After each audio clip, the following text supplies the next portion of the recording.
Hello and welcome to the channel. Today I'm going to be talking about lessons that I learned from a tooth extraction. Hi, my name is Christina. I am a naturopath, herbalist, life coach, as well as carnivore, and this is where I share about my own carnivore journey as well as lots of health information and so on and so forth. Today I'm going to be talking about having a tooth removed.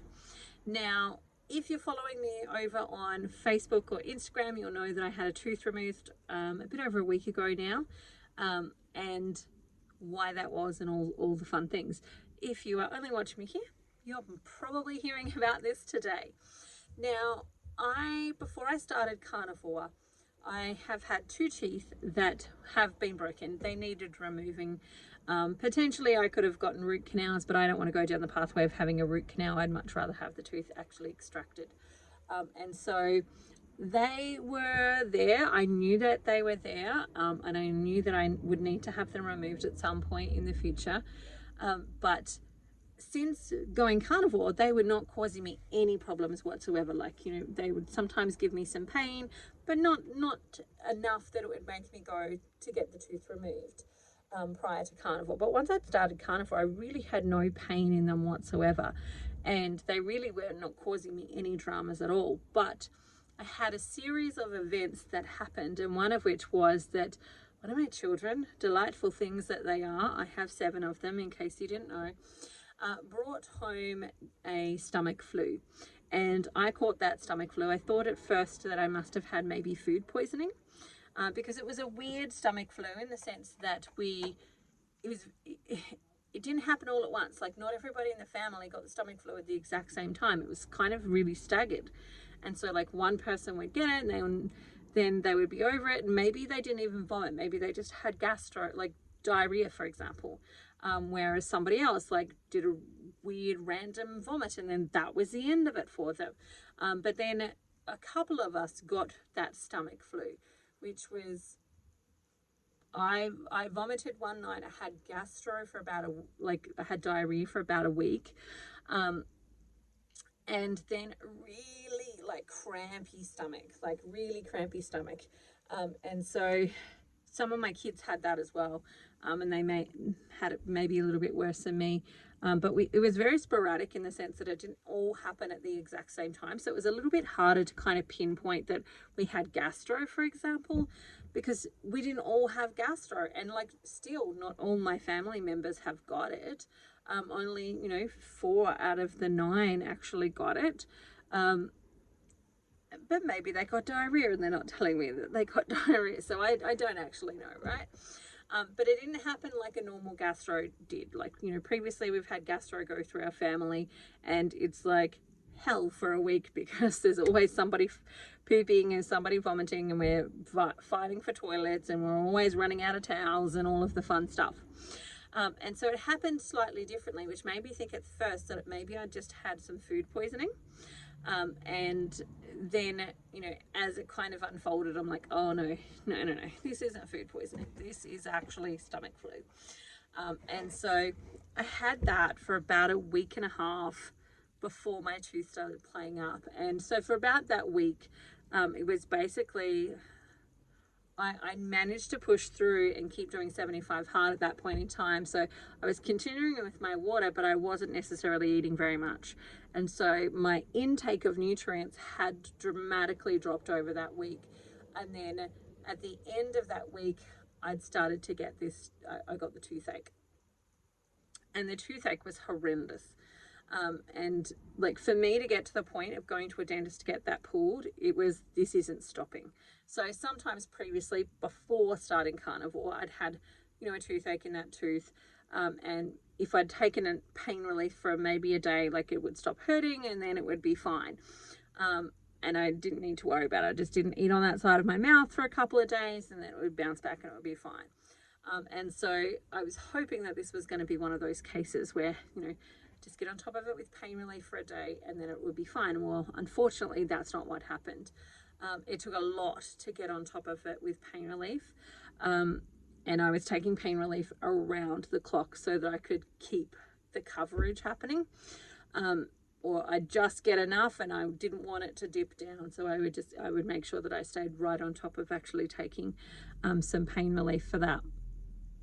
But I think what happened was that, you know, that whole week or two of my intake being really low, and I was still exercising, I was still doing 75 hard, so it meant that I was still using nutrients, but I wasn't bringing them in. I think that really kind of just knocked down, my immune system was weak because I had stomach flu, but also my nutrient intake was lower, so it just created a space to take hold this time. And so that tooth was really, really painful, and I couldn't sleep that night. So basically it started on Wednesday night. So Wednesday I had a little bit of pain. Wednesday night it was really hard to sleep, but I was taking pain relief every couple of hours. I would wake up and take some pain relief throughout the night. And then the next day I was trying to get into a dentist to get it done on the Thursday, and everywhere was full. I couldn't get in on Thursday to actually get that extracted. But I was able to make an appointment for Friday afternoon. And so I booked in for Friday afternoon. And so for those 3 days, I was right on top of pain relief medication. So I was taking it very, very consistently. And then on Friday, I did the silliest thing, in the sense that I had my pain relief about 2.5 hours before the tooth extraction. And it didn't occur to me that I should probably take another dose of pain relief directly beforehand. And it didn't occur to me, and then my mouth was numb and all of the fun stuff. And so the pain from the tooth, because it had an abscess that had formed underneath of it and it was infected, was really, really painful as the feeling started to come back. And I'd been without, by the time I had enough movement, like I could feel my tongue enough to actually swallow some tablets and not choke myself, I'd been without pain relief for probably about 6-7 hours. And so like I had to start from scratch again when it came to like rebuilding up the pain relief and getting on top of that pain. And the dentist did not prescribe me anything a little bit more, which ideally she should have prescribed me at least something a little bit stronger for at least that first night, because it was an infected tooth and it did hurt a lot afterwards. I thought at one point that I might have to drive myself to the hospital because like it was sending me crazy. Anyway, there are a couple of lessons that I have learned since that tooth extraction, and of course, you know, I'm no longer on pain relief, but it took a good week from the time I started until the time I was able to stop taking pain medication for that period to happen.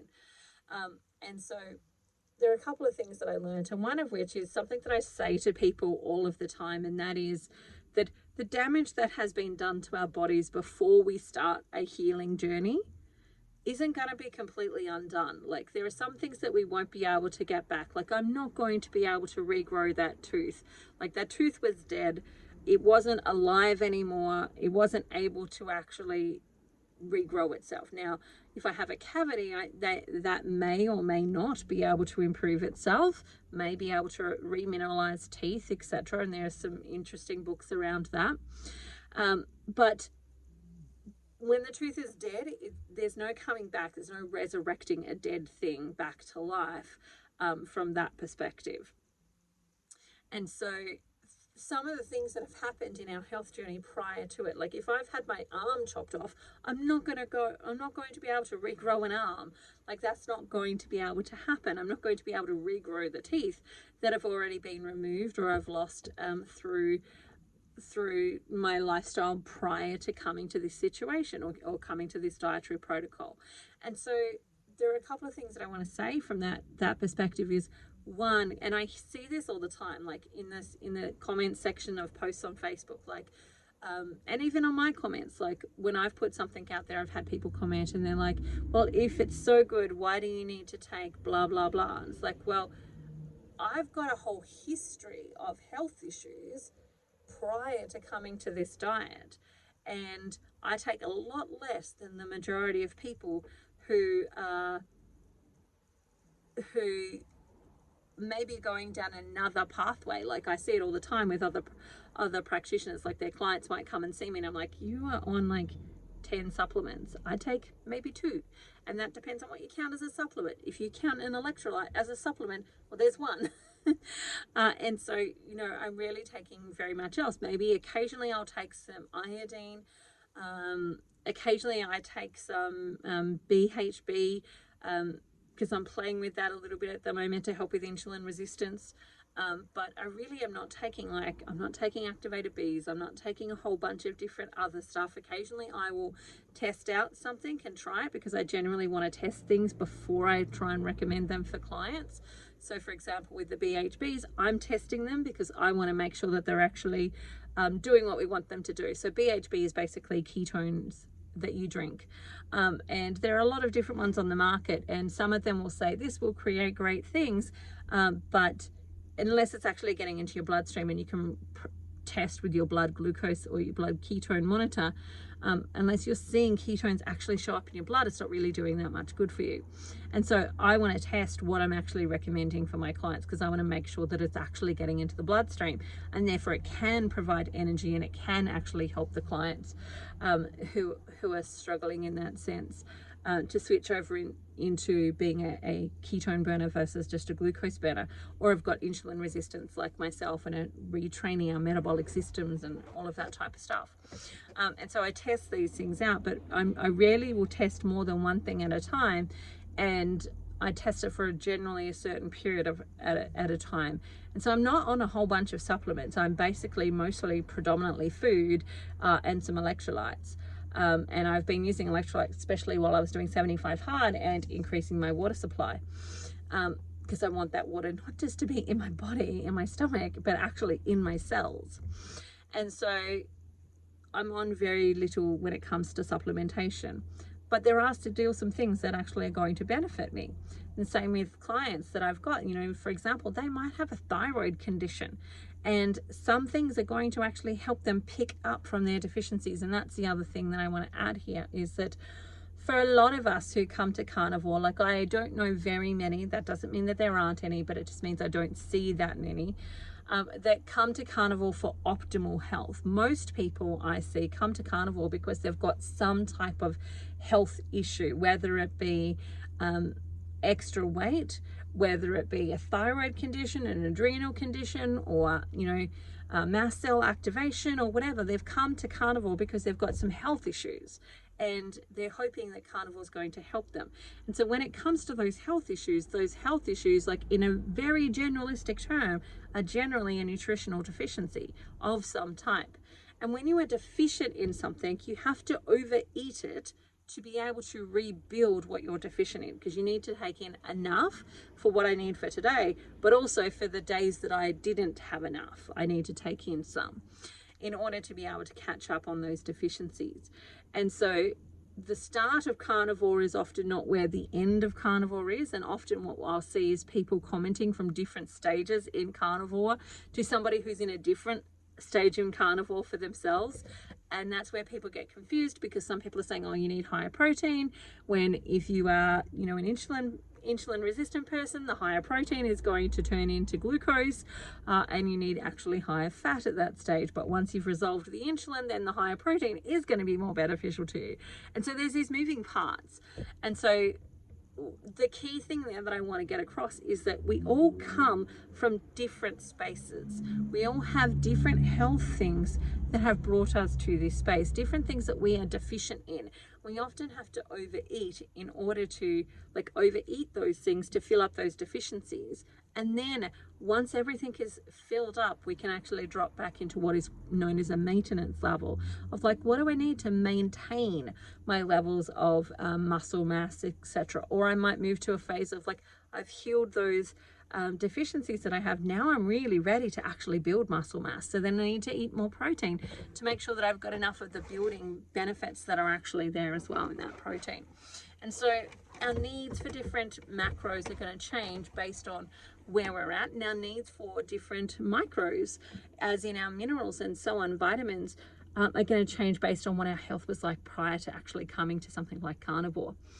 And so the same with my teeth. Like, you know, while Carnivore was great at maintaining it and I didn't have pain for such a long period of time, and, you know, I was like, yes, I know they need to be replaced or fixed, removed, but while they're not causing me harm, I'm going to leave them in place for a whole bunch of different reasons. So I have a back molar here that is also broken and needs to come out, but while again it's not causing me any pain or discomfort, I'm going to leave it where it is. Like, it's not, I can eat on it, it's not stopping me from eating on that side of my mouth, it's not causing me any pain or any issues. I do need to clean it a bit more, but that's about it really. While that's happening, it's still like a placeholder, so it's still holding my bone wide enough that if I choose to in the future have an implant, that I could have that removed and an implant inserted. Especially because if I'm looking at an implant, I think I would want to go down the ceramic implant pathway versus the titanium implant pathway. Now, I don't even know if I'm going to go down the pathway of having an implant. I might not actually, and I might just go with like a bridge, and, you know, a plate in that section. Who knows? I don't actually know the answer to that question, and I don't have to make the decision on that yet because it's not causing me any issues. But while it's not causing me any issues, it's holding a place in my mouth in the sense that the bone is not degrading. So when you remove the tooth, the bone starts to thin itself. And so then if you want to go and get, if you want to get titanium implants, I think, don't quote me on this, I think that you'll be fine. But if you wanted to get something like a ceramic implant, then you're going to need to go through the process of like stretching that bone and making it wide enough again to actually house and hold that. And so while the tooth is there, it's naturally doing that. As soon as it's removed, it's going to start to shrink. And so I'm not ready to go down the pathway yet of having to think about that unnecessarily. Like, I don't have to do it right now.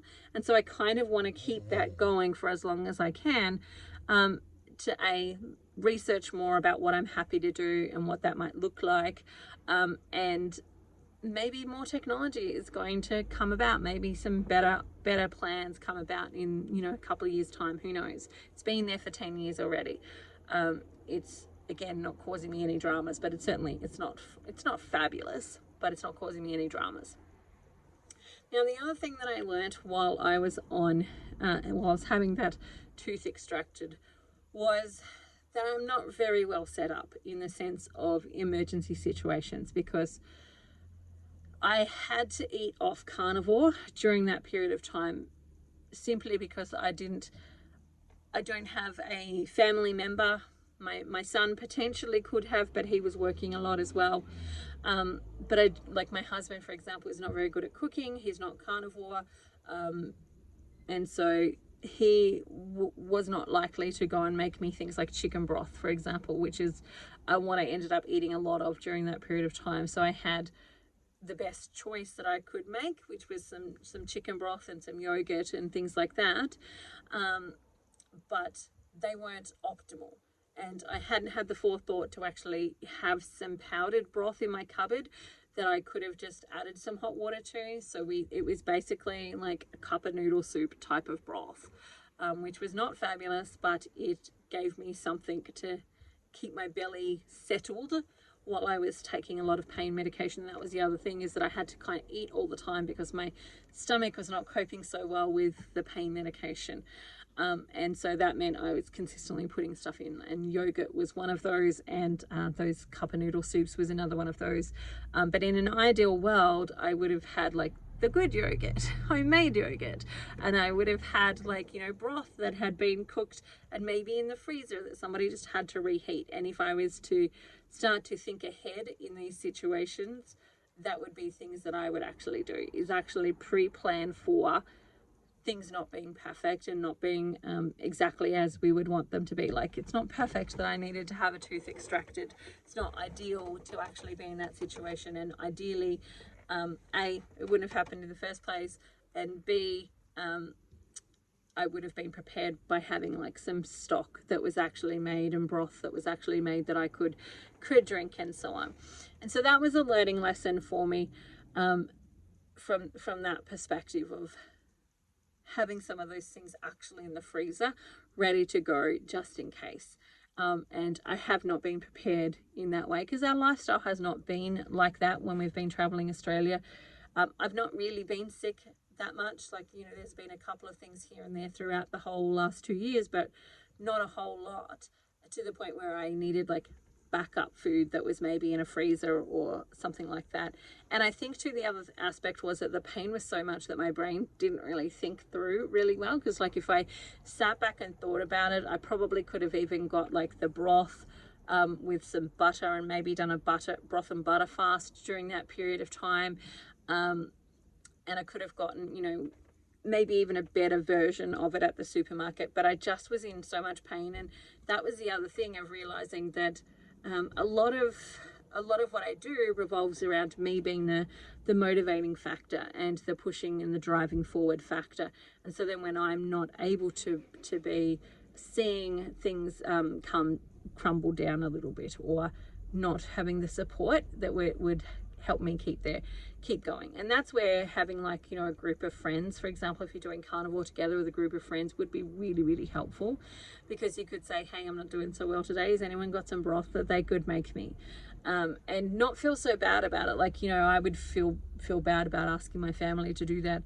Not that my son, for example, who is like the master chef in my family, would happily do that, but it's time and energy, and you've got to have some forethought into that. Whereas, you know, it's not that big a deal for me to be at home and make some broth for somebody else if I'm already doing some things, etc. So lesson number 2 is pre-plan for situations just in case, and that's where I'm now putting through an order for at least some powdered broth. So I'm going to use the Changing Habits.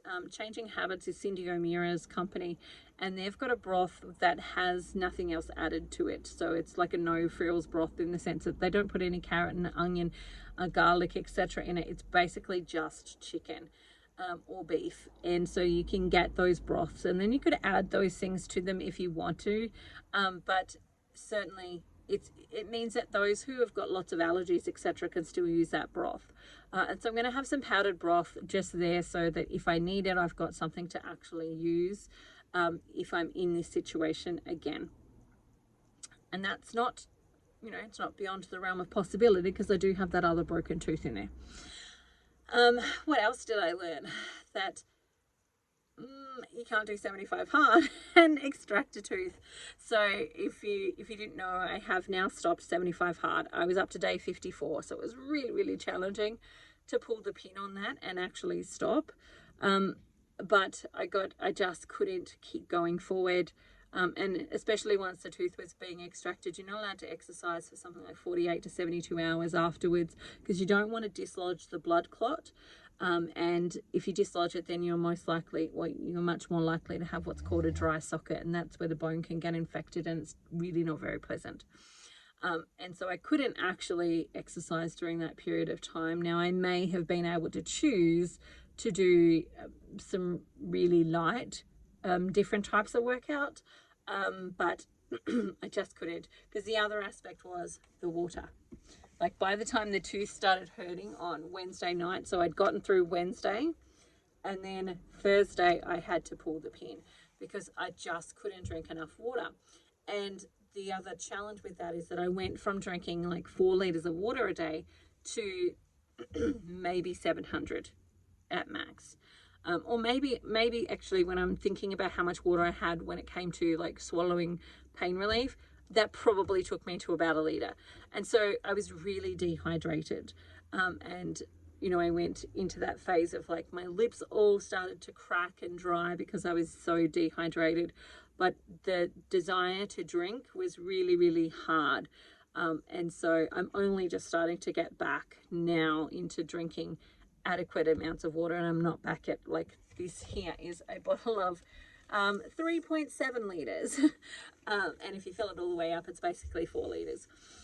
And so this would be one full 4 liters of the water for the day of 75 hard. I'm certainly not back at that level just yet, but I'm working my way back up to that space. And I certainly felt not having that much water. In the sense that I got really puffy. I still feel really puffy. gained weight. I'm like now having to go through the detoxification of all of that pain medication. So I'm still giving myself another week before I really get myself back to my normal rhythm after having that, because I'm not quitting in the sense of not doing 75 hard.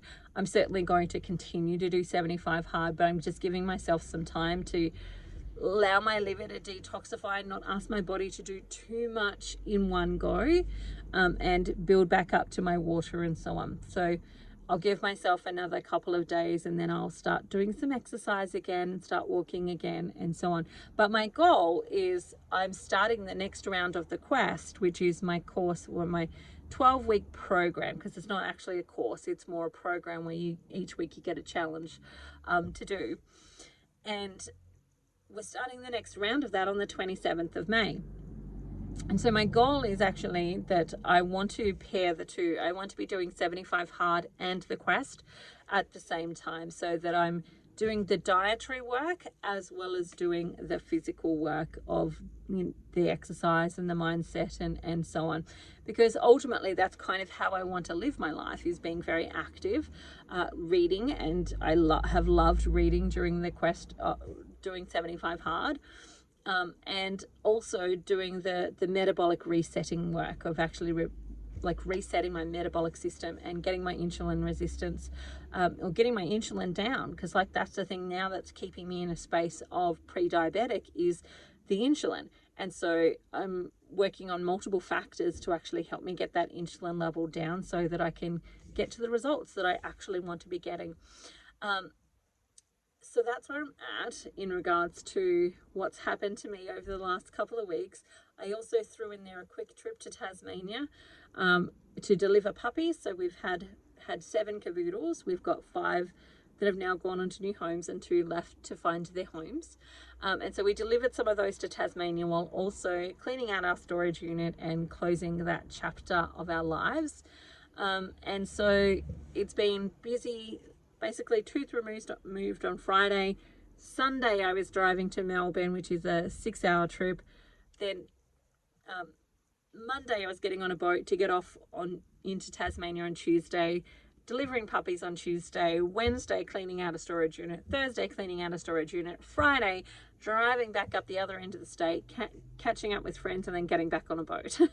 And then Saturday, driving back up here. So it's been a whirlwind of a week. That started with a tooth extraction, lots of pain relief, a trip to Tasmania, and now I'm finally getting back on board and so on. So with all that in mind, I'm giving myself a good week before I go, come on, we need to really be doing stuff and get ourselves moving again. But it doesn't mean that I'm not doing things now, like, started back at work. I'm getting on top of starting to drink more water again. And starting to just slowly but surely rebuild those habits back into my life and get myself back on track, because the 27th of May is all happening.